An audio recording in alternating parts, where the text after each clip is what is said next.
We've hit trade season in Major League Baseball. A superstar hitter is headed to the National League, and it will certainly have implications on your Chicago Cubs this year and beyond this year. And how many Cubs are all-stars this year? Maybe a few more than you think. All ahead next on the CHGO Cubs podcast.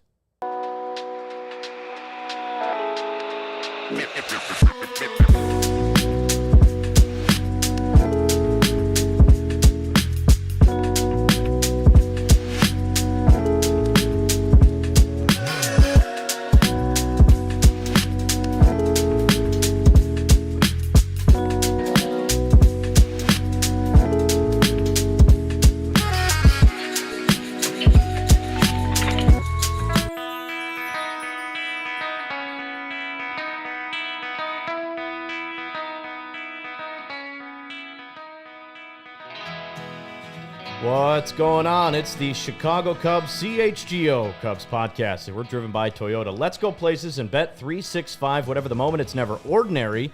Just make sure you use the code CHGO365 at sign up. Kevin Wells sitting in for Luke Stuckmeyer, who's on vacation this week. Alongside me, Cody Del Mendo. An off day for the Cubs today, but certainly not an off day for Major League Baseball news. The trade season is here. Cubs get a little bit of a break and a reprieve from the incredible pitching they've been facing the last month, and will hit the ground running with Freddie Peralta and a Brewers phenom this week. So no rest for the Wicken this week for the Cubs, but they're a pretty good weekend, Cody. 3 out of 4 from the Pirates, which was solid, and we will get to that. But obviously, news of the day. Rafael Devers traded to the Giants has major implications on the National League, major ripple effects across baseball, and it says a lot about how every single player in baseball has a price tag, and we do not know what's going to happen. This trade deadline means, maybe the Cubs have a couple moves in them as well. But overall reactions to this trade, I mean, this is crazy stuff, and it seemed to happen at a really interesting time. I think that's what's grabbed the headlines. Well, before I get into that, I want to mention it is Spirit Week here at CHGO in ALLCITY. Of course. Yeah, and we have a 30% off merch sale today. Today is we're all wearing our favorite shirt. This is my favorite shirt from the CHGO locker, as we call it. It's just the regular black CHGO with the logo on the left part of my chest. It's an easy one to wear. You got the Cubs, the original Cubs shirt, which is sick. So I know a lot of people love the Hey Chicago, what do you say shirt. Our good friend Matt Minnis, Imbone HD, does the Cubs reaction videos all over social media. He wears that shirt all the time. I think Cubs are 10-4 when he wears that shirt, by the way. Anyway, yeah. So if you didn't know, you can see it on the screen right now. It is Spirit Week here at ALLCITY and CHGO. So hoping to have a lot of fun this week. These shirts are so comfortable. They are comfortable. So yes, comfortable. yes, absolutely. Yeah, give me the Devers now. Come on, give me. No more burying the lead. Give me the Devers. I need to hear your take on it. This is. I was getting a little bombarded by people online yesterday after based off my initial reaction. First off, I now feel like an idiot forever being upset that Craig Breslow left the Cubs for the Red Sox job. The one thing that I'll give Craig Breslow is that I think he knows a lot about pitching, and he helped develop this pitching infrastructure here with the Cubs. So that's not, I think that's fair. I think that's the one positive about Craig Breslow. But you cannot tell me that this is a good trade for the Red Sox here today. Now, if Kyle Harrison turns out to be great and they get Jordan Hicks back on track like he was with the Cardinals, I guess, and I think maybe last year he was fine with the Giants. He has great stuff, as we saw here when he was with St. Louis. But and they gave away 2 okay prospects. Rafael Devers is one of the best hitters in baseball, though, and I don't care that he's a DH / first baseman / third base. He can play either corner side of the field. Will he play third base? Well, no, but he can play the position. But to sum it up, he's one of the best hitters in the league. And personally, I just think that this trade, I think there's plenty of information behind the scenes that we don't really know. There's 2 sides to every story, right? I think it's pretty clear that there was no repairing the relationship. But to do it on June 15th after you just swept the Yankees and finally got above 500, a team that came into this season with World Series expectations, or at least playoff expectations, this could be a trade that defines the Craig Breslow era for the Red Sox. And I'm very confused on why they did it, other than the fact that, yeah, there was some stuff about how he didn't want to play anything other than third base. He was given $300 million and said, shove it, basically. Right. Well, I think the pushback that I have to people who are like, oh, he's making $300 million and, this and that, is the Red Sox, they need to go to class and learn how to communicate. Take a communication class, because they told him all offseason that he was the third baseman and that Bregman was going to play second base. Then he gets to spring training and he's surprised by all of this. Now, I'm not saying what the Red Sox did was a wrong move. Bregman's the better defensive third baseman. But you got to communicate with your star players. Rafael Devers was going to get a statue in Boston one day. You cannot tell me otherwise. He was probably going to get a statue one day if he stayed there the rest of his career. He got paid a massive contract, and he earned that contract. He's been one of the best hitters in the league. He's 28 years old. He's going to be one of the best hitters in the league for the Giants. And now we as Cubs fans have to deal with Devers, 6 games a year? Yeah. So all I know is that for us, it sucks because now we have to see Devers more than just 3 times a year. And also, I just don't understand the Red Sox. And it's a trend that has developed with them too. I know they didn't want to pay Mookie Betts. That ended up being a bad decision. And the trade that they got for him aged terribly, right?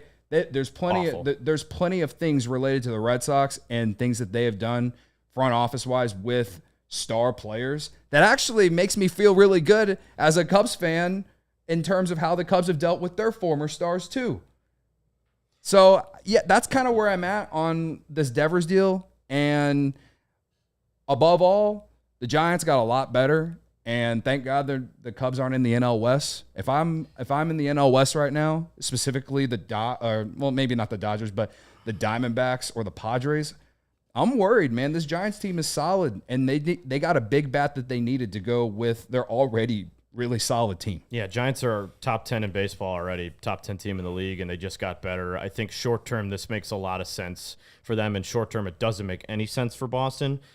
But that's not how a lot of these baseball general managers work, right? There was clearly something going on in a rift between the front office and Rafael Devers. That's why they got what they got. And from overall, looking at some of the reports from the national guys today, the return seems to be pretty solid for a guy who's owed that amount of money over the next 10 years and is currently a designated hitter. Now, what will the Giants do with him in a couple of years? I don't know, because they still have Matt Chapman locked up through 2030. Chapman's obviously the better defender at third base, so Devers isn't going to take his spot.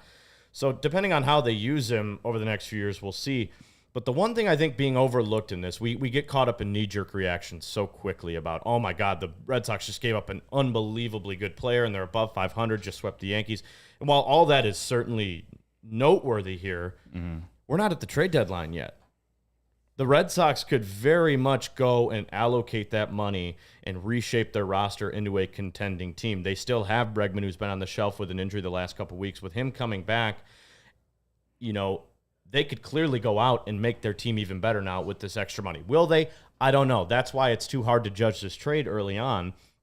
And I'm seeing a lot of things, were the Cubs ever in the mix for Rafael Devers? No, because the way Matt Shaw was playing and the way that the Cubs want to use their money this offseason, hopefully, no, they were never going to give up and pay a designated hitter through the age 37. That's not how Jed Hoyer operates. And truth be told, this could age pretty well for the Red Sox. I mean, if you're only paying a really good hitter. Can I play devil's advocate, though? Sure, yeah. That's what this is for. Who would you rather have, Seiya Suzuki or Rafael Devers?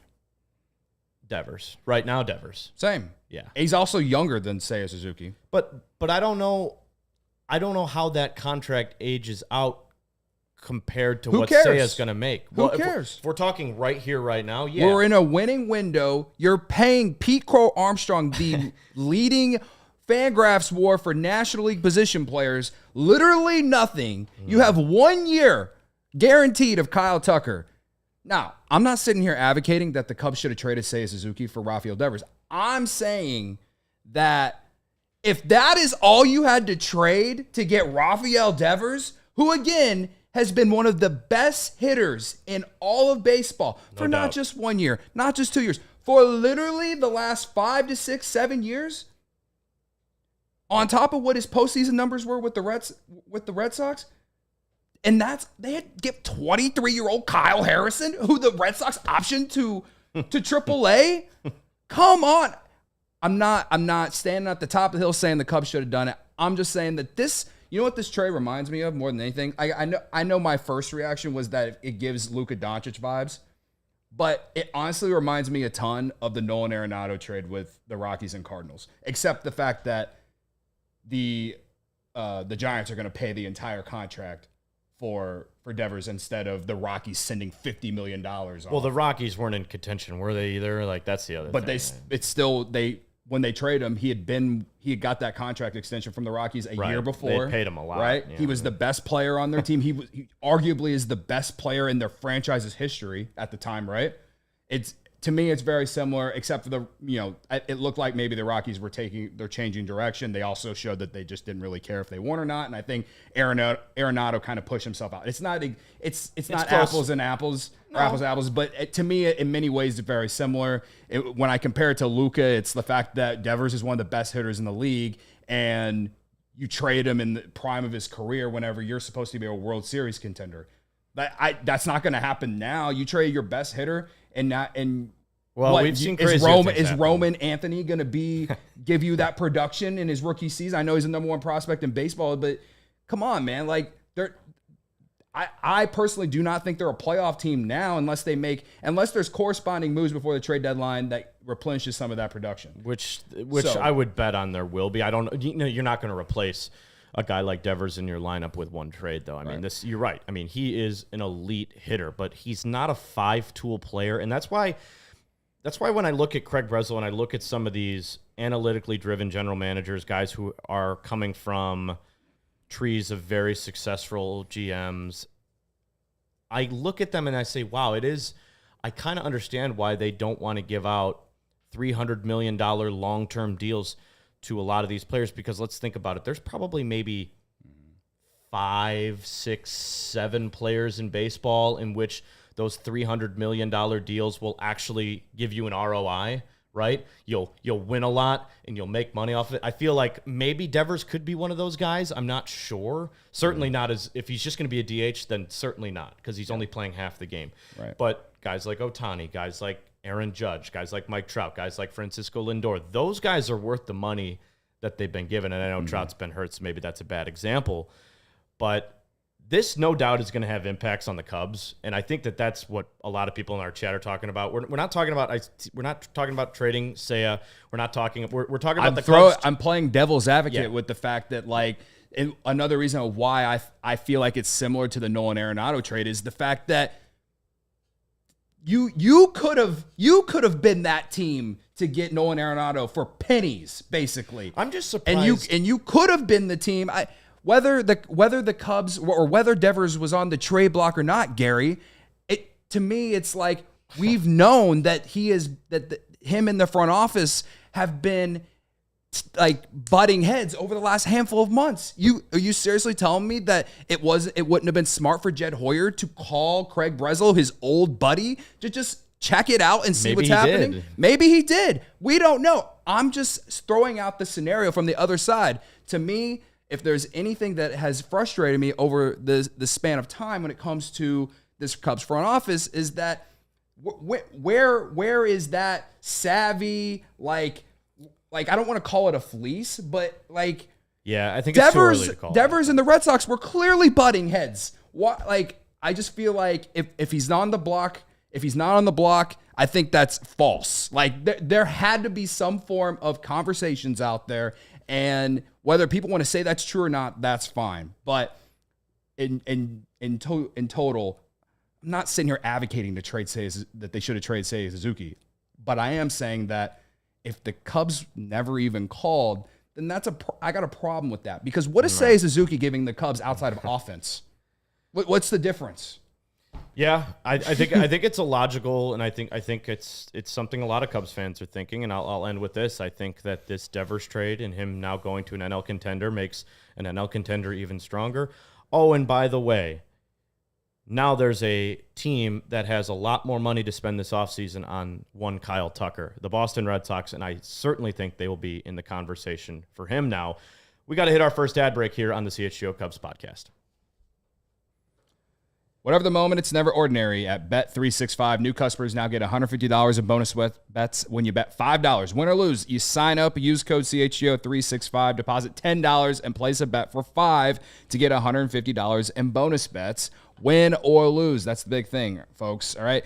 With Bet365, Bet365's early payout offer, you're a winner if your team goes up 5 runs ahead with an instant payout on straight bets and parlay selections marked as winners. Again, download the app and use code CHGO365 when you sign up, and you can get in on that action. You can do it on spreads, totals, player props, futures, and more. Again, code CHGO365, deposit $10, and place a bet for $5 to get $150 in bonus bets. Whatever the moment, it's never ordinary at Bet365. Must be 21 plus. If you or someone you know has a gambling problem, crisis counseling or referral services can be assessed by calling 1-800-GAMBLER. And just like your home team needs a home court field ice advantage, your home needs a home floor advantage. Empire Today can help you get it. It has flooring experts, dedicated flooring professionals who focus on flooring every single day. We've all been to the big box stores, right? You go through the aisles aimlessly trying to find all this stuff. You haul home all these materials. You're looking for an installer. You're trying to coordinate everything yourself. But the big box stores might have a flooring department, but the person helping with you may have been doing sinks yesterday, could have been doing light bulbs tomorrow. So why Empire Today is the best fit for your new floor? Because it lives and breathes flooring. They're going to help you every step of the way. With Empire Today, you get clear upfront inclusive pricing, plus you can schedule an installation as soon as the next day. So schedule an in-home free estimate today, because some things are just better at home. CHGO listeners, you get a $350 discount when using the promo code CHGO. Yes, you heard that right. $350 off with the code CHGO. Restrictions apply. Visit EmpireToday.com/CHGO for full details. Here on the CHGO Cubs podcast, we have a lot of reactions in the chat. Bobby Blanco says that this is a non-topic, and then proceeded to say that it's actually an important topic. Maybe I'm misreading it. But I will point out what Vince is saying here. Getting Devers would close the door on a Tucker extension. Yes. I would rather extend Tucker. That is fair. It's also just not the point that I'm saying. The point that I'm trying that I was trying to push down on is that as of today, on June 16th, do we know if the Cubs are going to extend Kyle Tucker? No. Do any of you in this chat think that that's going to happen? No. I know, because I sit here 5 or 4 days a week and read your comments of you telling me that it's a waste of time holding up the extend Kyle Tucker signs on Friday day games at Wrigley Field. All right. That doesn't mean that I don't want them to do it, obviously. All I'm saying is, if this truly is a 1 year go for it type situation, and considering you're at the top of the NL Central, 5.5 games in the NL Central up on the Brewers and 7 games up on the Cardinals and Reds as of today, and you have an opportunity to make your team better, all I was trying to say is that Rafael Devers makes your team better. But you are correct, Vince. If they would have done that, they probably wouldn't have extended Kyle Tucker. And I will agree that Kyle Tucker brings more value to you as an overall player, not just with the bat, not just with the glove. He is a good base runner, all these things. So these are all fair things to say. And give it what he's due $100 or $250 million more over the next several years, and he is largely just a DH/first baseman. I hear you. I absolutely hear all of you on that. But he's still one of the best hitters in the league, man, and he would have made the team better, in my opinion, because it would have been highly debated and talked about in this city, but he's a better hitter than Seiya Suzuki, man. And I'm a Seiya Suzuki supporter. I'm a Seiya Suzuki,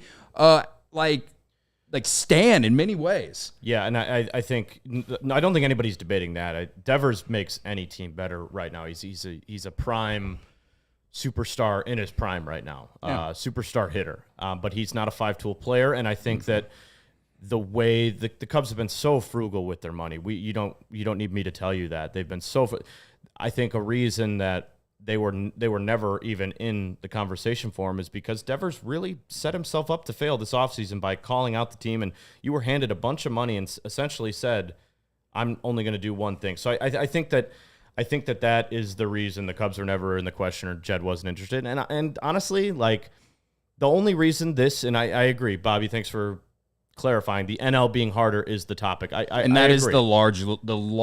why we're talking about it, because the Giants right now are a game up in the wild card. They're a very good team. The Cubs have already seen them once this year, and I believe Giants took 2 out of 3. They did, yeah. So they're getting contributions from a pretty good lineup, and now they just added, a top 10 hitter in the sport. So that's another team now you're going to have to potentially go through in October. I'm not talking about making the playoff. I'm talking about in October when you're facing the elite of the elite. So now how do the Cubs respond to this? Because the Cubs have $30 million to play with. They better play with it. They better go out and make some moves to counteract this, because let's be honest, right now your offense is really good, but you need to get better. And now when you're looking at how the Dodgers have been playing, the Giants adding, the Mets are kind of hitting a little bit of a slump with their pitching and guys getting hurt. Take advantage of that. Go out and add another starting pitcher or two. You might have to see how the next couple weeks play out if you want to go out and spend more on a bat. I'm not saying gut the farm system, but yeah, trade a couple top 100 guys if you have to go get a pitcher, because that's what it's going to take to get through the National League. The AL is a cakewalk compared to the National League right now. So I hear it's not even close. They have to go out and make moves. That's what this does, and they will. And I don't think anyone here doubts that they're not going to make moves. Though nothing like go out and get some all-stars. They have to. Yeah, no, I have to. Listen, how much more propaganda do I need to push about Chris Sale, Kevin? Oh, that'd be great. How much more propaganda do I got to push? All right, one of the best strikeout pitchers in the league. That's what they need. Speaking of other propaganda, Sandy Alcantara will pitch tonight for the Marlins against the Phillies. I know a lot of us are kind of questioning it right now because he's been better his last 2 starts. He also faced the Rockies and who was it? It was 2 bad teams. It was the Rockies and I don't know. It was just 2 really bad teams. And now he faced the Phillies tonight. We'll see how he does, and maybe that will kind of shift some fans' thoughts on potentially adding him. So to close on this Devers stuff. Largely, I'm just very confused about the entire situation because they did it in the middle of June when they were a game above 500 and just swept the Yankees. All right. And I don't buy into any of this whole, like, he's a cancer, he's a distraction, whenever he has over a 900 OPS this season and has been mashing baseball since the Red Sox owner met up with him when the Red Sox went to Kansas City to talk about all this distraction stuff that people were pushing.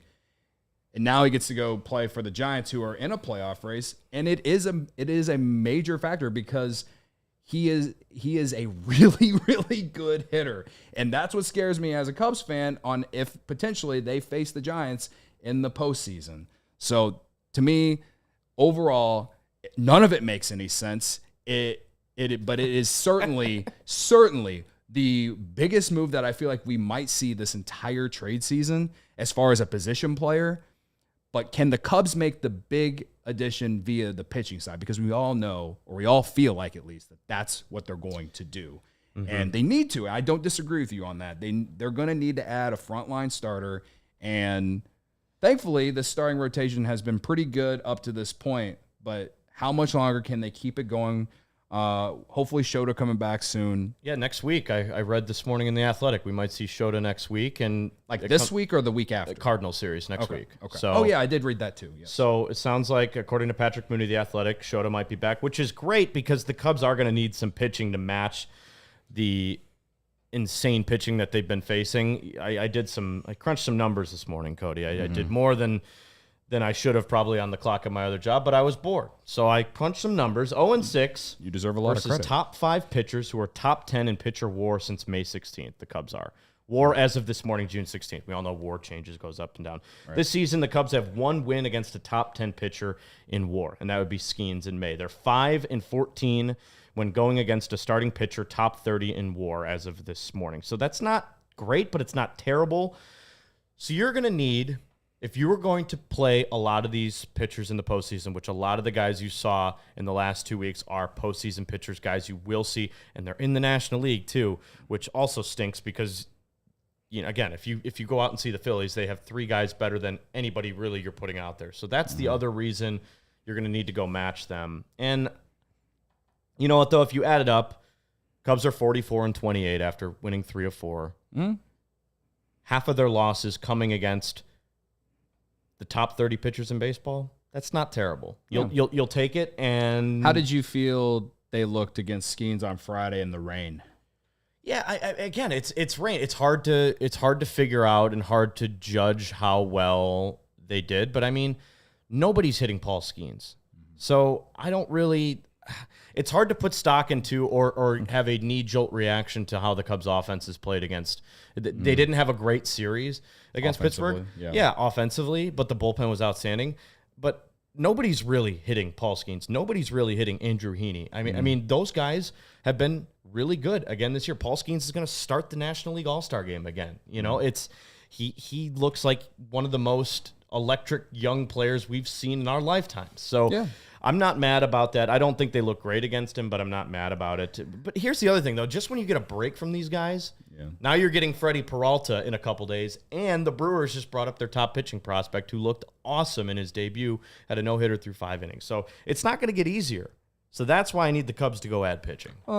They also faced Mick, I think his name's Mick Abel from the Phillies, their top pitching prospect. And that's the one game they won against the Phillies in that series.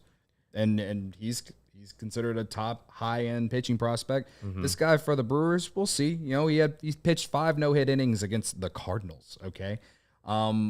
This Cubs offense is better than the Cardinals, okay? Yeah, not even close. I'm not even really disagreeing with you. I just felt like the Cubs didn't hit situationally well against Skeens on Friday.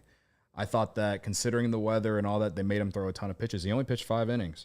All right. Right. But they just couldn't get the big hit when they needed it. And that's largely why they lost that game. Okay. So I don't disagree that this offense has struggled against some of these high-end pitchers over the last handful of weeks. But there's more opportunity ahead. You mentioned Freddie Peralta. He's got great numbers against the Cubs. I think he's on my Cubs all-quarter century Cubs killers list that I sarcastically made. I think I put him on there. I can't remember, but he's been really good against the Cubs in his career, so that'll be a tough one. But he's good against anyone. You got the Mariners this weekend. They got good starting pitching, as we've highlighted plenty before. Just kind because of going through the gauntlet right now. Just because we wanted the Cubs to trade for one of their guys during the offseason. So yeah, it's going to be interesting to see how this offense kind of starts to pick it up. I did read on the forecast, and the forecast is the Wrigley Wins Twitter account. They did tweet from the account that the forecast looks like the wind's going to be blowing out a little bit more this week. And interesting. I'll say on Saturday they only scored 2 runs, but they had a couple flyouts at the warning track that I feel like would have left the park if the wind was blowing out. So, I think this team, they've largely been able to score runs because of the long ball. During this stretch, and this happened over the last 2 games, they were able to hit situationally better. After they were really bad doing it Friday, I thought they hit situationally better on Saturday and Sunday, and that's why they won the games. So they need to continue to build off that momentum of doing that, whether it's, hitting the ball the right side when you got a guy at second base and less than 2 outs, right? Or just hitting a ground ball or putting the ball in play when you got a guy on third with less than 2 outs. You know what I mean? Like, just these little small things that's not sexy. It's not necessarily fun. But whenever your offense is in a little bit of a funk, and I do, no one wants to talk about this, but I do feel like this offense really misses Miguel or Maya right now. I think so too. He lengthens the lineup big time. Because I think Carson Kelly's had a few decent games, and I think lately, and then Reese McGuire, whatever. He almost hit a homer on Friday, which is crazy. But Miguel Amaya has been. We've seen what he's done at the plate since July of last year, and this oblique injury sucks. And missing him in the lineup right now sucks. But I just think that situational hitting will be very important when they go up against these really good hitters or really good pitchers. And they've regressed a little bit in that term, but I think history will show us how good this team started in the back of the baseball card for some of these guys. It's going to swing back. It's a pendulum. But the positive thing I want to talk to after this next ad break is the fact that just because they're not hitting the ball doesn't mean they're not winning games. The Cubs bullpen and team ERA as a whole has been pretty awesome in the last month. Let's get to our next ad break here on CHGO Cubs. The hot, humid weather is here. Summer is here. Is your home's air conditioning up for the challenge? Four Seasons Heating, Air Conditioning, Plumbing, and Electric has been serving Chicago for over 50 years. Now's the time to get your AC checked out, and Four Seasons experts are ready to help you with installation, maintenance, and repair. 2024 was Chicago's hottest year on record. The heat index hit 114 at O'Hare. So when it's hot and humid, you want your home to be cool and comfortable. Four Seasons expert technicians ensure you always get reliable service, and Four Seasons doesn't charge more for service during nights, weekends, and holidays. Schedule your Four Seasons AC tune-up today. Save $50 and enjoy a 1-year no-breakdown guarantee. Gotta love a guarantee like that. Save $4,000 on new comfort systems with Four Seasons. New AC units, $39 a month. Your trusted local experts, Four Seasons Heating, Air Conditioning, Plumbing, and Electric. Visit fourseasonsheatingcooling.com for all their special offers and money-saving coupons. That's fourseasonsheatingcooling.com. Hey, baseball fans, if you're thinking about upgrading your drive this season, Toyota's 2025 lineup is definitely worth the look. There's the RAV4. It's versatile, reliable, and always ready for a new adventure. The Grand Highlander, plenty of room, super comfortable, great for families for long road trips. If you're looking for efficiency, there's the Corolla. They got you covered. It's smart, stylish, and easy on gas. Summer starts here. From adventures to weekend escapes, their versatile lineup is ready to ride with the amazing deals to match. So visit your local dealer and find yours today. You can check out the full lineup at Toyota.com or stop by your local Chicagoland Toyota dealership. Toyota, let's go places. And of course, right now is a perfect time to become a CHGO diehard. Upgrade your fandom today. Get access to our exclusive written content, a free t-shirt, plenty of discounts on future merch events, plus access to our CHGO Discord lounge where we all hang out and talk Chicago sports and so much more. Go to allchgo.com for the latest information on how you can join the thousands of CHGO diehards in our community. We cannot wait to connect with all the sickos on a greater level. It's Spirit Day here at CHGO, so make sure you Game Time makes getting tickets even faster and use them there. Make sure that you go onto the CHGO website and you go buy some shirts. Yes. Buy some shirts. They're comfortable. 30% they're nice. off. Not a bad deal, right? Buy or sell. Matthew Boyd. Is he an all-star this year, Cody? Because we don't get to vote on pitchers. Mm-hmm. There will be, just to give people a rundown of what happens with the all-star teams. So there's starting pitchers and relief pitcher categories. So you get 7 starting pitchers and you get 5 relief pitchers on each roster. So I don't think the Cubs are going to have any starting pitchers. The National League is absolutely loaded with starting pitchers, and the Cubs' 2 best ones have been hurt. So they're not going to get any starting pitchers in there. But bullpen, I don't know. I think there could be an argument the Cubs could sneak a guy in there. There's some really good relief pitchers in the National League, but it's really hard to argue against some of the numbers that you've been getting. Yeah. I mean, the bullpen ERA 3.16, the team ERA 3.58 is top 10 in baseball. So, but let's start with the starting side. Matthew Boyd, do you think he could sneak into that group of 7? I don't think so, but he's been damn good. Well, I was looking these numbers up today because I'm just curious of where he was ranked in the league going into today. He's a 2.79 earned run average, which is tied for 10th best in the National League. Who would you guess that he's tied with, Kevin? With what was the stat? The earned run average, Matt Boyd. Who's he tied with in the National League? I would say he's tied with, I'll guess, Hunter Green. No. No? Yeah, he's tied with Chris Sale. Oh, wow. Yes, he's tied with Chris Sale. All right. He's pitched 80 2/3 innings, which is 13th in the National League. Also tied with Chris Sale. At least I'm pretty sure I read all these numbers correctly. I believe you. Don't let the facts get in the way of a good story that I'm pushing right now. Both 14 starts apiece. So, I've been pushing that the Cubs need to go get Chris Sale. Matt Boyd has essentially been very similar to Chris Sale in just terms of earned run average and eating innings, right? And as far as innings pitched, he's tied with Chris Sale for 13th most innings pitched for starters in the National League, right? 73 strikeouts, that's 15th in the National League. You'd like to see that a little higher. Opponent's batting average, 248, 20th in the National League. So, I think there's an outside chance. I don't think it's a lock. I Like, I honestly don't even really feel like I should be pushing it, other than if I just look at earned run average and innings pitched. And I know that the coaches and everything, I think that what's cool about the pitchers who get in, the fact that the coaching staff and all them get to decide, I think that they're not necessarily just looking at numbers. I think they're looking at what they see with their eyes too. So I think that might help Matt Boyd out a little bit, but I don't think that the coaches and players, whoever, are looking at WAR and all that stuff in terms of who deserves to get into this All-Star game. But I do think Matt Boyd makes a compelling argument to get an outside shot. Maybe if there's an injury, he can sneak in there. But I don't think he's a lock to get in there. Let's do process of elimination, right? So if you get 7 starters in National League pitching, Mackenzie Gore, definitely going to be in there. Yep. Zach Wheeler, definitely going to be in there. Paul Skeens, definitely going to be in there. That's 3. For sure. And if you go back down the list, I'm sure you can find some other ones in there. I mean, I think definitely, I don't know about definitely, but it seems like Freddie Peralta's having a great year. He's top 20 in WAR. He could be in there. There's 4. There's a lot of guys who are higher on the WAR list than Matthew Boyd, but you're right. I mean, this is decided on more than just that. Of so. all the Cubs starters, he makes the best compelling argument. Over Tyone? I think, over Tyone. Tyone has, one of the two, right? Tyone has been awesome.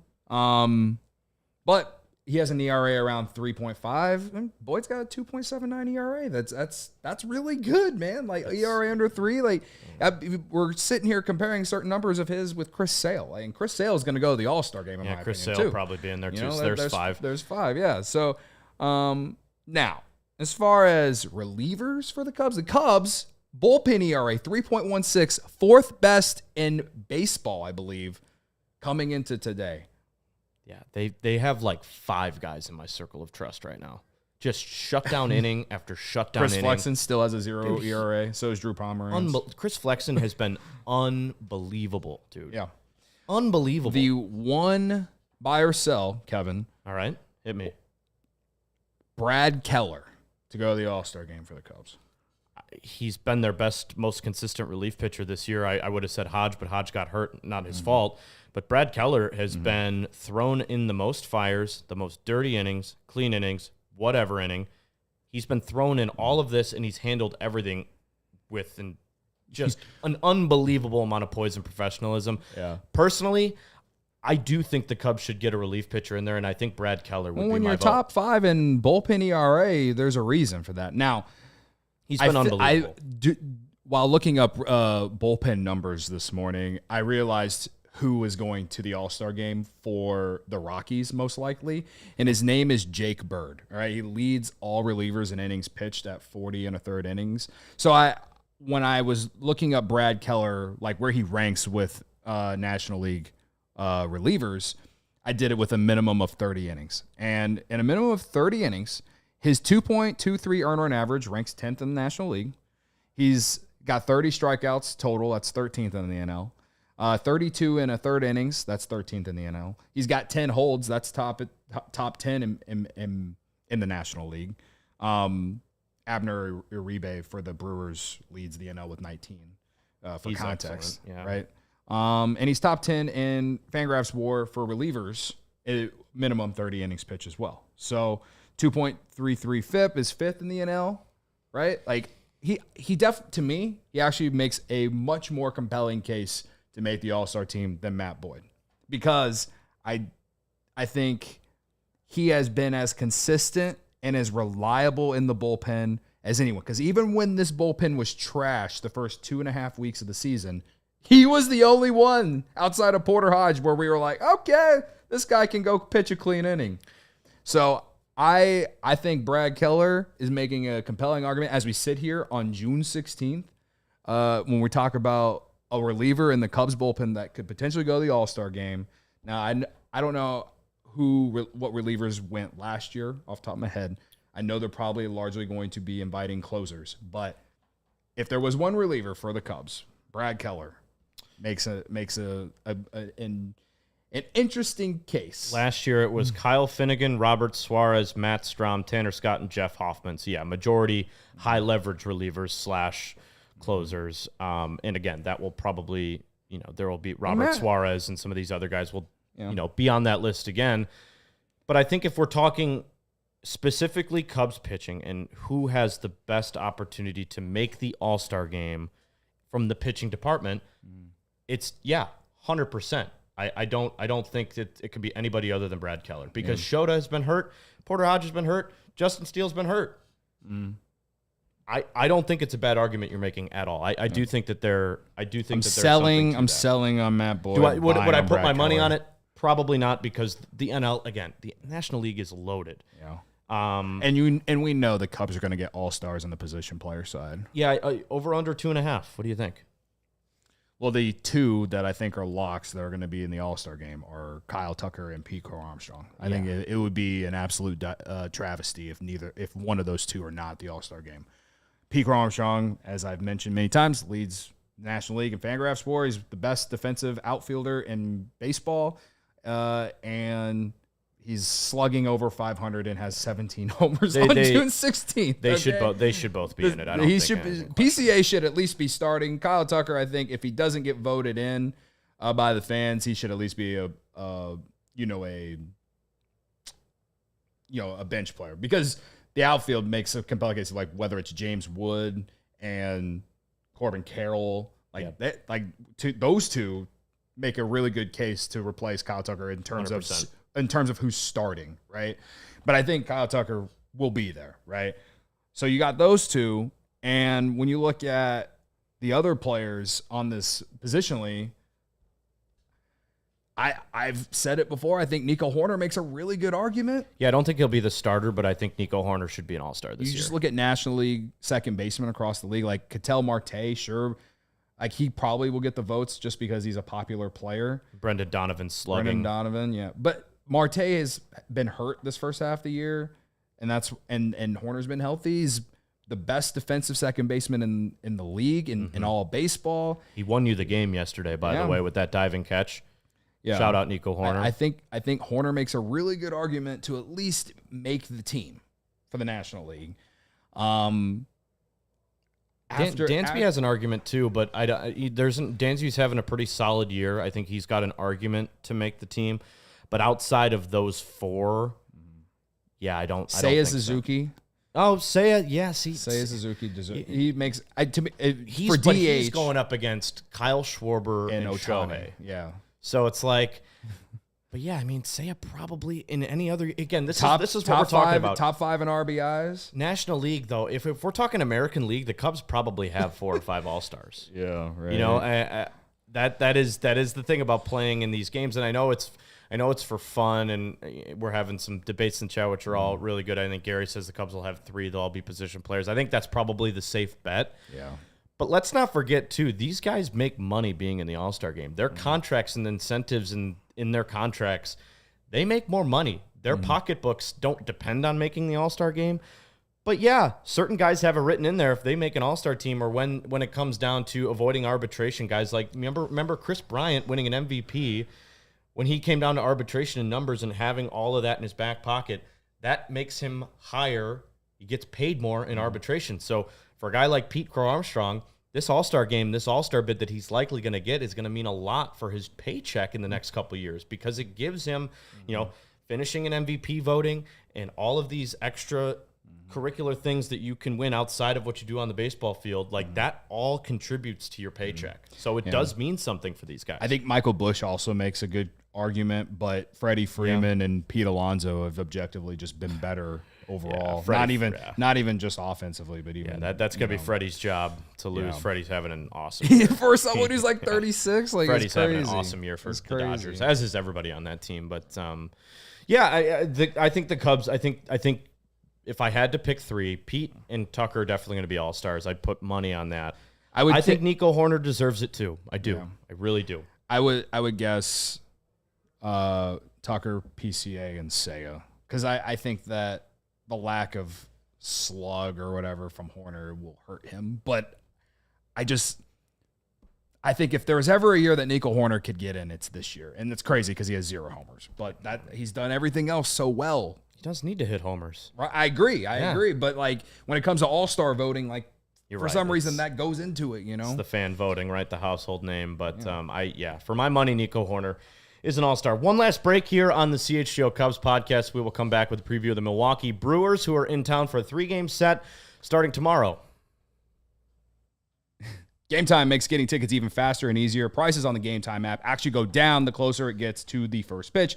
They have killer last-minute deals, views from your seat, and the lowest price guarantee. I always talk about how I get on the red line at Argyle to get to Addison, and I bring up Game Time when I bring it, because the longer you wait to first pitch, the better value you're going to get, all right? Right now, from June 22nd through August, they have Cubs Zone exclusive deals. 10% off exclusive zone deals for the upcoming Cubs schedule will include June 22nd against the Mariners in zones 29 through 32 and 203 and 208. Just to name one. We'll go through the rest as the season goes along. They have other things such as the lowest price guarantee, or Game Time will credit you 110% of the difference. They have fees that are shown the total up front, so there's no surprise fees at checkout at all right? Game Time is the perfect app if you're trying to find the cheapest ticket, all right? Take the guesswork out of buying tickets with Game Time. Download the Game Time app today. Create an account and use code CHGO for $20 off your first purchase. Terms apply. Again, create an account and redeem with code CHGO for $20 off. Download the Game Time app today. Last minute tickets, lowest price, guaranteed. Sitting in the bleachers this summer, don't forget your Mando. What makes Mando unique from any other deodorant? Well, it's whole body deodorant. Safe to use anywhere on your body. Pits, balls, thigh folds, belly buttons, butt cracks, and feet. Created by a doctor who saw firsthand how normal BO was being misdiagnosed and mistreated. Choose from a variety of fresh scents like bourbon leather, clover woods, Mount Fuji, or Pro Sport, clinically proven to control odor better than a shower with soap alone. 12 hours after the shower, the average man's grundle odor was a level 5 out of 10. With Mando, the average grundle odor is a 0 out of 10. Mando starter pack, perfect for new customers. It's a solid stick deodorant, cream tube deodorant, 2 products, and your choice of mini body wash and deodorant wipes and free shipping. Use the code CHGO. ShopMando.com. ShopMando.com. Please support our show and tell them we sent you. Smell fresher, stay cooler, stay drier. Boost your confidence from head to toe with Mando. Brewers are back in town. Game Time makes getting tickets even faster. Milwaukee Brewers back in town today, or tomorrow, I should say. They probably are in town today, but 3-game set with the Cubs at Wrigley. Cubs took 2 out of 3 in early May against the Brewers up north. The Cubs have 9 games remaining with the Brewers, so you can't win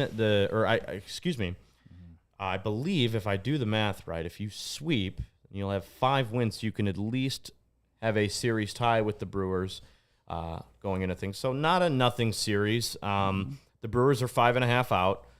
They have some good pitching, but, I mean, you're really getting – this is a team that's really struggling to score runs right now. They have not been getting good contributions up and down the lineup, but pitching-wise and bullpen-wise, I mean, they've been strong, and, I mean, they're not out of it yet. So a 3-game set here at Wrigley, obviously you hope you win the series, but it's not going to be easy. The Cubs are going to continue that run against just elite pitching, man. Freddie Peralta, again, they'll see him on Wednesday, and then they'll see the Brewers phenom, Jacob Mizorowski, on Thursday. And if you're not familiar with him, 23 years old, and he throws about 100 miles an hour, averages 100 miles an hour on his fastball every time he throws. He's a fireballer. Second-round pick from a couple years ago, and he had a really good outing last week. So Cubs have got their work cut out for him again this week, Cody. Yeah, well, you mentioned the Brewers' offense has struggled, and to me, that's largely because Jackson Chourio I wouldn't say he's been bad, but I would say that he hasn't built off his rookie season where he played really well, started playing really well around mid-June to the end of the year. He was a 117 WRC plus last year. This year, he's 102, which is right around like what, let's just say, Dansby Swanson has been this year.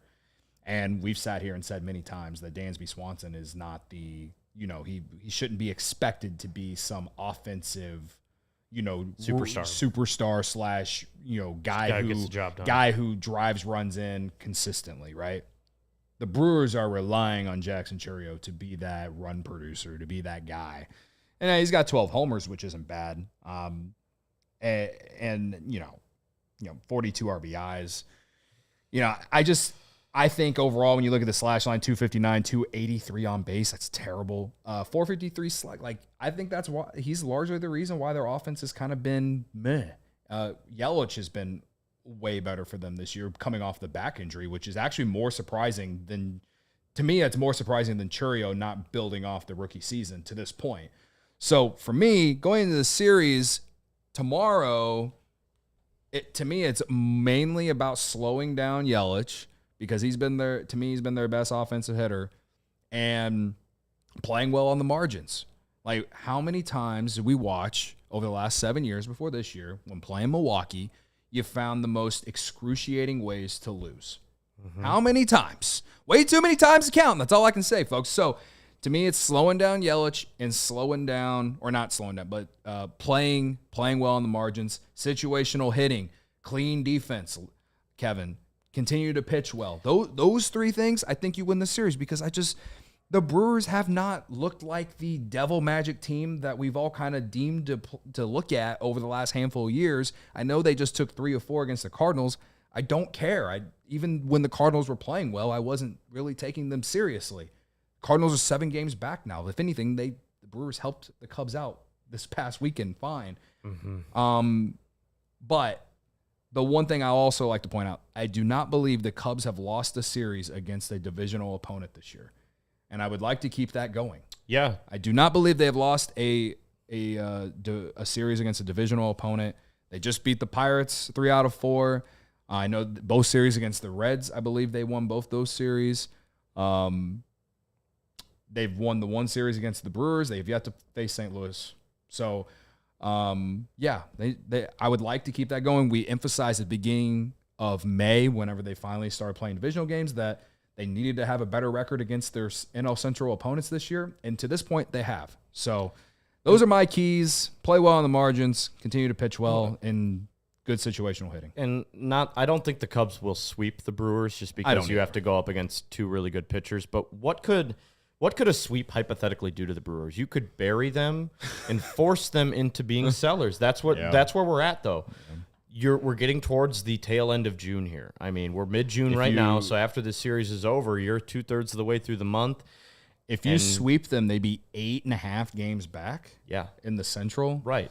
And that's with a month to go till the deadline. So you're talking about forcing a team to maybe sell off. And I don't know who the Brewers. I mean, the Brewers probably have Hoskins as a trade piece. I know that there'll be certain teams interested in him, but a lot of their young guys, I don't know if they'll trade a lot of position players, but we know the Brewers are frugal too.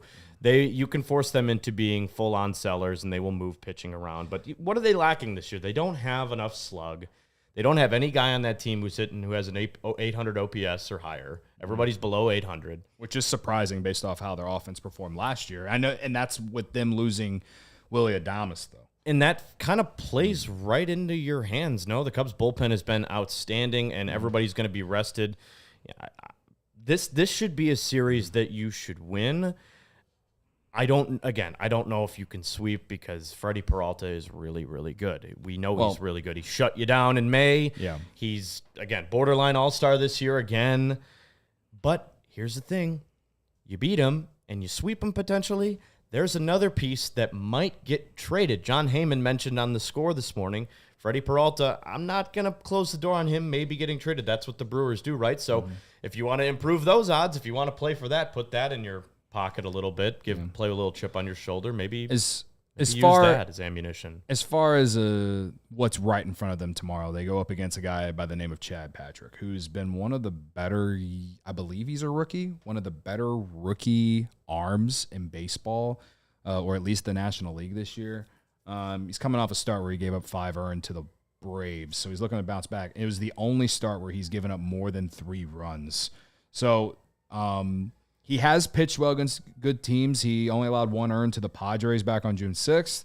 But it looks like he's had some issues where he's walked some dudes. Last 2 starts, six walks combined, last 2 starts. So key for tomorrow, work some walks, man. Work some walks. And if there's any positive I have is opponent's batting average against Patrick is above league average in every start that he has this year outside of the very beginning of the season. So Patrick's been good, but he's coming off a bad start. So the balance of, is he going to continue a bad trend or is he bouncing back?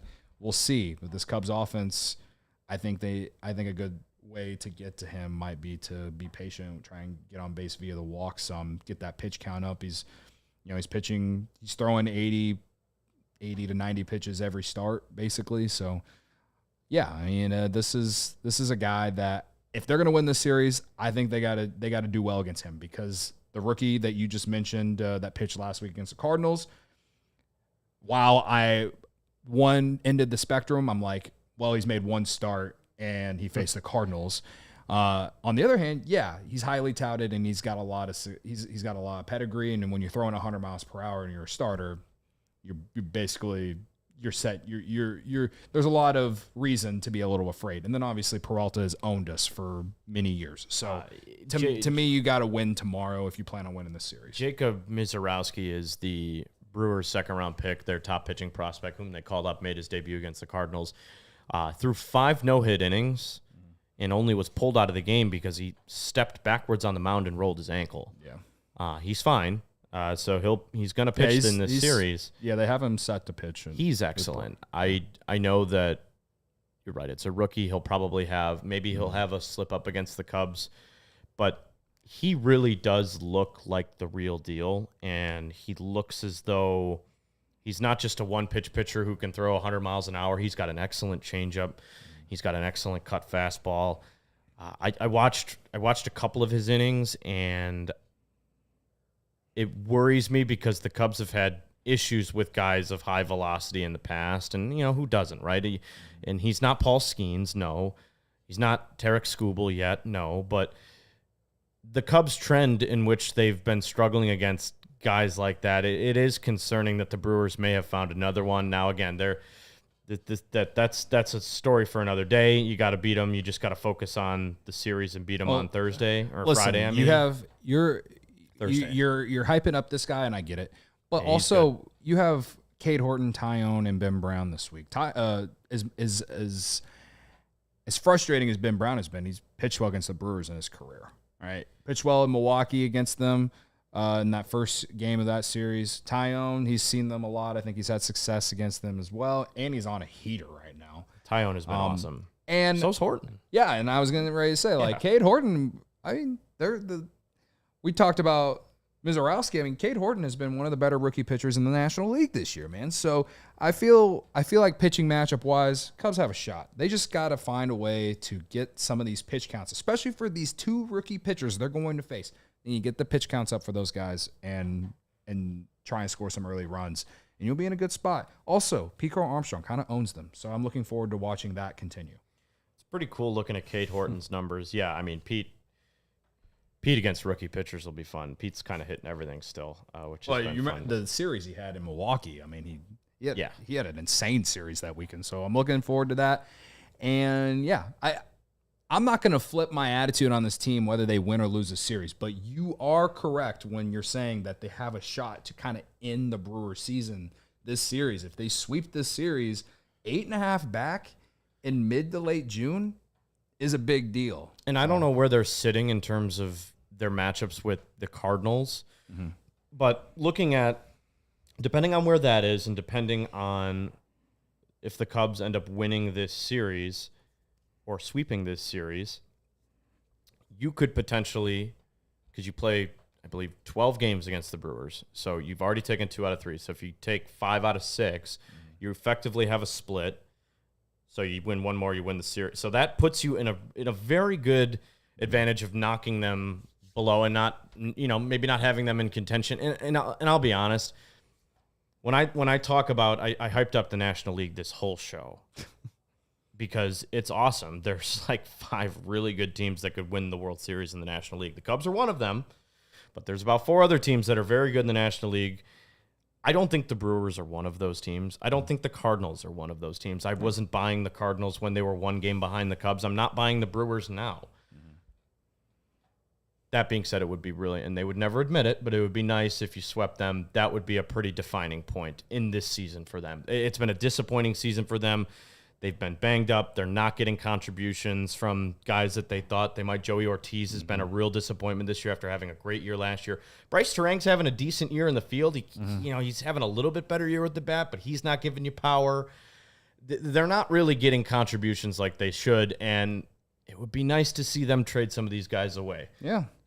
All right. Well, we got a few seconds left, so Yeah, thanks for everyone watching today. But we'll be back for post-game tomorrow. Me and Corey Friedman. Oh, really? Okay, Yes. cool. So, yeah, Luke's off this week. Yeah, but he'll Luke be is back off. next week. He's in Mexico, as one might say. So we'll be back here for post-game tomorrow. And like I said, get this offense going against some rookie pitchers this week. Would be nice, wouldn't it? Well, Yes. Thank you guys for checking out the CHGO Cubs podcast today. I'm Kevin Wells. This is Cody Del Mendo.